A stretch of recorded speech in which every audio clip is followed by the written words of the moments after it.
व्हिडिओमध्ये आपलं स्वागत आहे. तर मी आलेलो आहे आमच्या रानातील तळ्यावर. तर मी आज तुम्हाला सांगणार आहे या तळ्याची माहिती.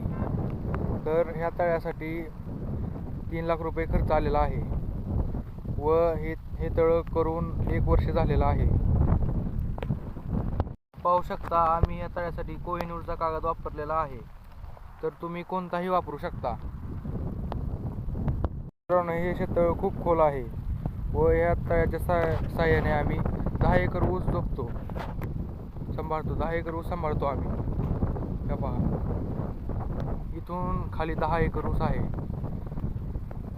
तळ्याच्या साहाय्याने आम्ही मोटर नाही टाकली यात, आम्ही सायपनने भिजवतो. हा पहा आमचा ऊस. इथून 10 एकर ऊस आहे. रोटट जमीन आहे, पाहू शकता. तर मित्रांनो, पाहू शकता आतमध्ये जनावर येऊ नये म्हणून आम्ही जाळी लावलेली आहे. हे पहा, 10 फुटावर एक अँगल ठोकलेला आहे व जाळी लावलेली आहे. घरच्या घरी केलेलं आहे सगळं. आम्ही या तळ्यामध्ये 3 बोरचं आणि विहिरीचं पाणी सोडतो. एक शेततळ भरायला आठवडा लागतो 3 बोर आणि एका विहिरीच्या पाण्याने. तर असेच व्हिडिओ पाहण्यासाठी सबस्क्राईब नक्की करा.